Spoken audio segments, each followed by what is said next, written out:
इसी द्वारा 5 सितारा औद्योगिक जिले के रूप में विकसित किया गया है।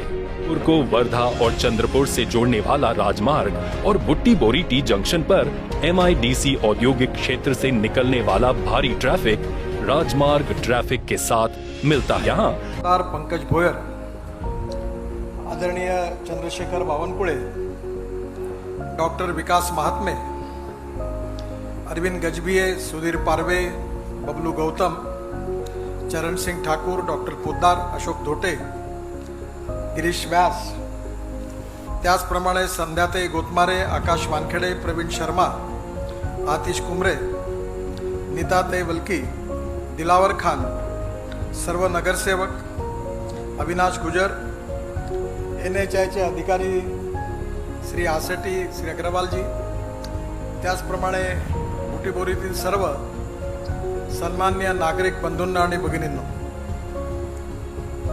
सर्वप्रथम कोविडच्या काळानंतर आज या छोट्याशा कार्यक्रमामध्ये आपल्या सगळ्यांची प्रत्यक्ष रूपाने भेट झाली याचा मला अतिशय आनंद होतो आहे।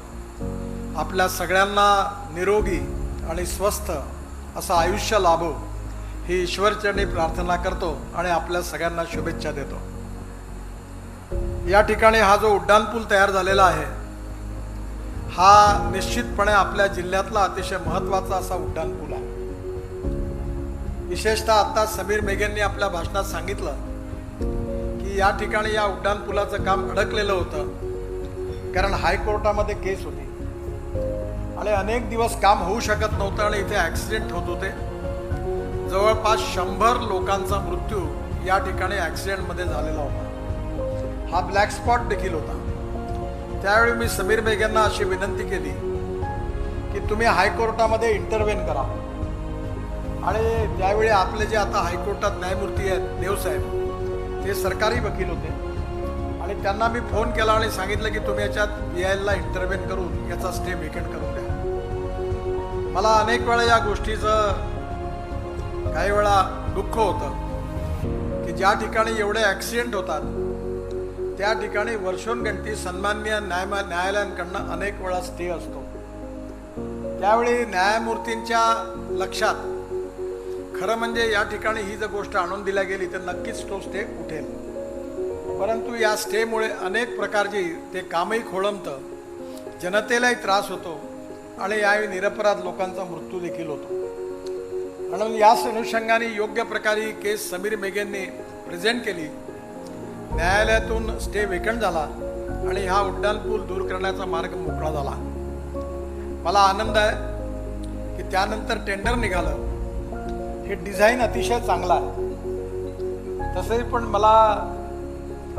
मी काही डिपार्टमेंटची चिंता करत नाही, त्यामुळे काम खराब झालं तर मी पब्लिकली बोबळण्याचं काम याकरता करतो कारण मी जनतेचा प्रतिनिधी आहे। त्यामुळे मी खराब कामाचं काही प्रोटेक्ट करायचं काही कारण नाही, पण या उड्डाणपुलाचं डिझाईन चांगलं आहे आणि या उड्डाणपुलाचं काम पुष्कळ प्रमाणात इतर पुलाच्या तुलनेमध्ये अतिशय उत्तम आणि चांगलं झालेलं आहे, याचा मला आनंद आहे।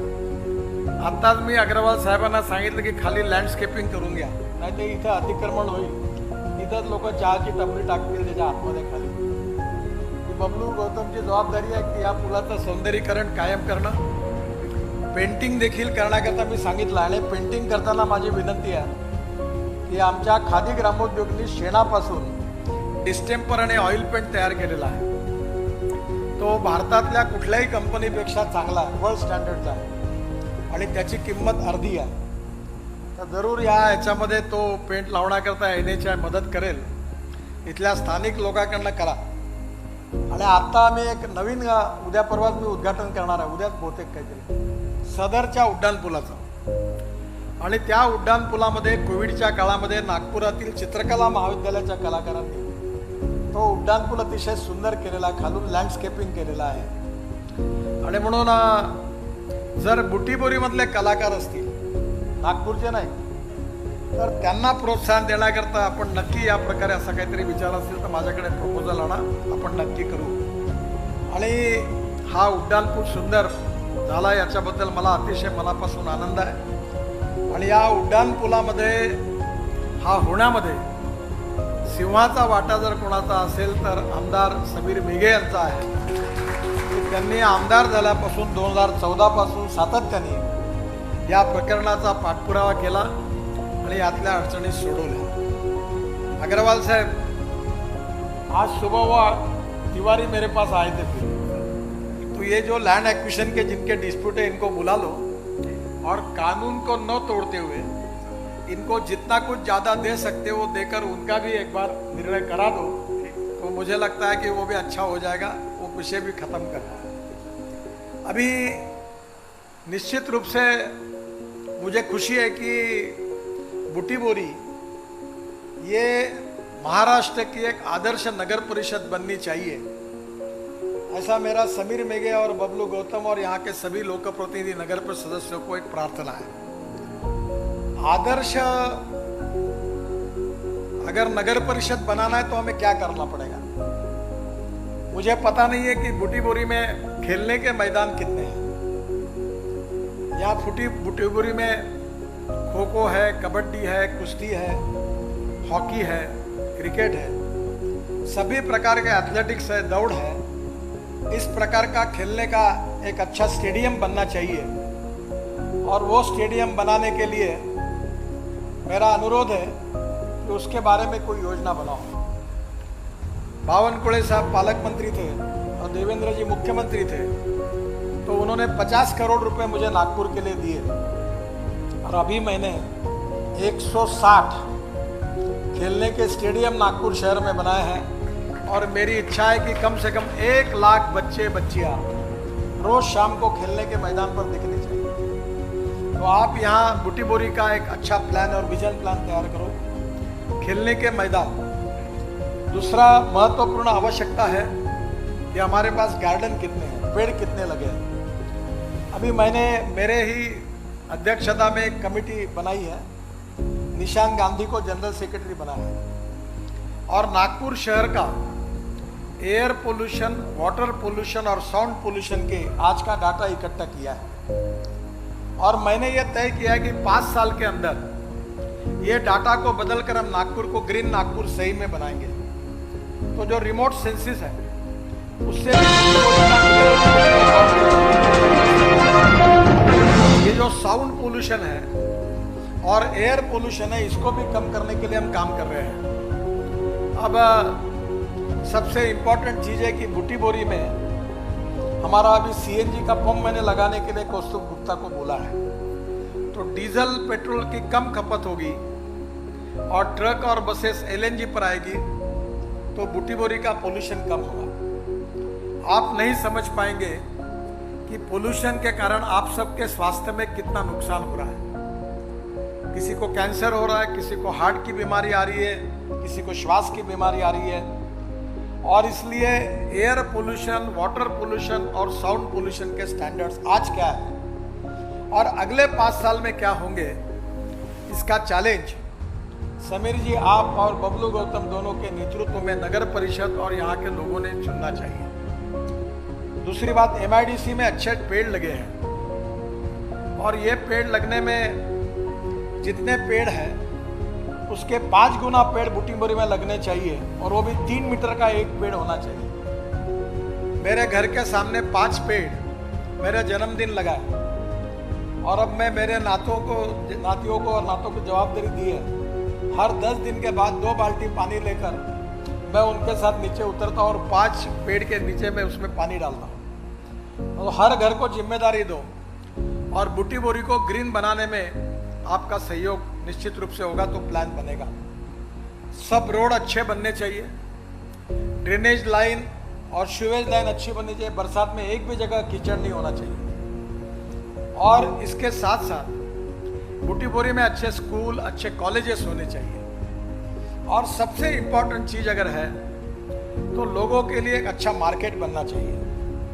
ये जितने लोग आप फुटपाथ पर बैठे हुए हैं, आप गरीब लोगों के लिए एक फूड मॉल बना दो, ये बीओटी में बन सकता है और अफोर्डेबल हाउसिंग भी बन सकता है और एक विजन डॉक्यूमेंट तैयार करो, मैं इसमें मदद करूंगा और बुटी बोरी ऐसी एक टाउनशिप बने कि पूरे देश में और महाराष्ट्र में ये प्रथम क्रमांक का शहर होगा ऐसा सुंदर शहर बनाने के लिए आप काम करिए। मैंने इसमें मेरी जिम्मेदारी को निभाने के लिए कुछ निर्णय कृपाल जी अभी लिए हैं। एक तो नागपुर से बूटीबोरी तक जो रोड है, अभी जो 4 लेन है, वो 6 महीने के अंदर 6 लेन बनाने के लिए मैं शुरुआत कर दूंगा, ये आपको वचन दे रहा हूं। दूसरी बात, 6 महीने के अंदर आप नागपुर से बूटीबोरी मेट्रो का काम शुरू हो जाएगा, ये भी आपको विश्वास दिलाता हूं। आज ही मैंने ठेंग साहब को बताया, उन्होंने प्रेजेंटेशन किया, जो डीपीआर बन रहा है उसमें जो मेट्रो है वो कहाँ से आएगी बूटीबोरी के लिए रोड पर, उसकी कोऑर्डिनेशन मीटिंग हो रही है। तो डीपीआर बनाते समय वो भी चिंता हम करेंगे। और उसके साथ साथ एक अच्छे आर्किटेक्ट अगर बूटीबोरी के कोई जिनका जन्म हुआ ऐसे होंगे, तो एक बूटीबोरी का प्लान आप प्राइवेट लेवल पे विजन डॉक्यूमेंट में बनाइए कि फूड मॉल कहाँ होगा, गार्डन कहाँ होगा। सब लोगों को धंधा करने का अधिकार है, पर रास्ते में बैठकर गंदगी करना अच्छा नहीं है। अगर पानी पूरी भेलपुरी के 50 दुकानें तो अच्छा लगाओ, पार्किंग पर लोग आएंगे, बैठेंगे पेड़ के नीचे और गरीब लोग खाएंगे। हम उनकी अच्छी व्यवस्था कर दें, वो भी कमाएं, लोगों को भी health hygienic point of view अच्छी सुविधाएं मिले।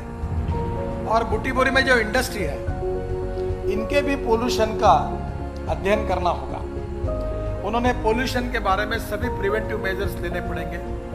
ये एयर पोल्यूशन, वाटर पोल्यूशन और साउंड पोल्यूशन के लिए आपको किस प्रकार के स्टैंडर्ड्स और कहाँ से आंकड़े लेना, किसकी मदद लेना, हमने नीरी के जो पूर्व डायरेक्टर है डॉक्टर बटे, उनको हमने हमारे इसमें सभी अधिकारियों को एडवाइजर करके लिया है।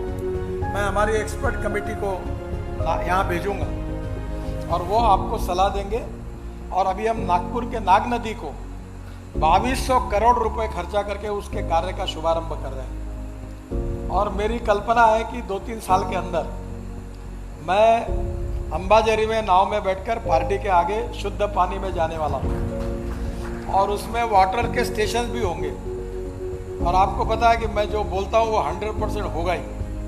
तो आज लोगों को ये सपना लग रहा है, पर नागपुर की नाग नदी हमने अच्छी की है।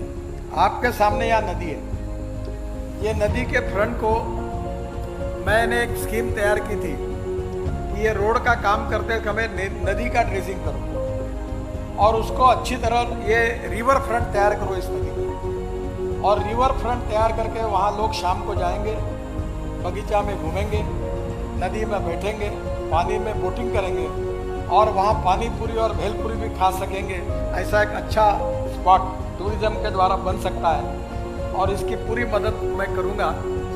मैं नागपुर ज़िले में मैंने कुछ गांव दत्तक लिए थे, वो गांव हो गए पूरे अच्छे, गुमगांव लिया था। अब मैं एक नगर परिषद को भी दत्तक लेने वाला हूँ ज़िले की, तो बूटीबोरी नगर परिषद को मैं दत्तक लूँगा। और आप को सरकार से भी पैसे मिलेंगे। कृपाल तुमाने जी यहाँ उपस्थित है, वो भारत सरकार में और राज्य सरकार में आपके प्रतिनिधि के रूप में प्रयत्न करेंगे। कृपाल जी को मेरी प्रार्थना है कि मुझे आप और समीर एक पत्र दे दो, मैं तुरंत दिल्ली में संतोष जी को, गंगवार जो है उनको बुलाता हूँ और महाराष्ट्र सरकार के भी लोगों को बुलाकर ये प्रॉब्लम सॉल्व करके आदर्श सिटी में अच्छा हॉस्पिटल होना चाहिए, जिस हॉस्पिटल में वेंटिलेटर होने चाहिए, ऑपरेशन थिएटर होना चाहिए और उसमें सब प्रकार की सुविधाएं होनी चाहिए। वैसे आज मैं बता नहीं सकता, पर NHI में एक स्कीम है कि रोड के बाजू में हम लोग कुछ हॉस्पिटल्स के लिए कुछ मदद कर सकते हैं क्या। तो आप थोड़ा सा एक अच्छे हॉस्पिटल का निर्माण, ये सरकारी हॉस्पिटल भी अच्छे हैं, मैं ज़्यादा बोलता नहीं हूँ, पर सरकारी हॉस्पिटल के बजाय एक 4-5 एकड़ सरकारी जगह दे, टेंडर निकालें और उसके बाद कोई, जैसे समीर मेघे का वर्धा में बड़ा हॉस्पिटल है, इस समय बहुत अच्छा काम उन्होंने किया, हिंगणा में हॉस्पिटल अच्छा बनाया है, तो उस प्रकार की कोई संस्था टेंडर में जो आएगी, वहाँ एक अच्छा 500 बेड का हॉस्पिटल अगर बनता है और लोगों को सभी प्रकार की सुविधा यही मिलेगी, नागपुर जाने की जरूरत नहीं पड़ेगी, तो वो भी आदर्श नगर परिषद में अच्छा होगा। और इस सब कामों के लिए लो कॉस्ट हाउसिंग से लेकर हॉस्पिटल तक मैं पूरी मदद करूंगा। इसी विश्वास के साथ फिर से एक बार बूटीबोरी की जनता को मैं बहुत बहुत बधाई देता हूँ, उनका अभिनंदन करता हूँ।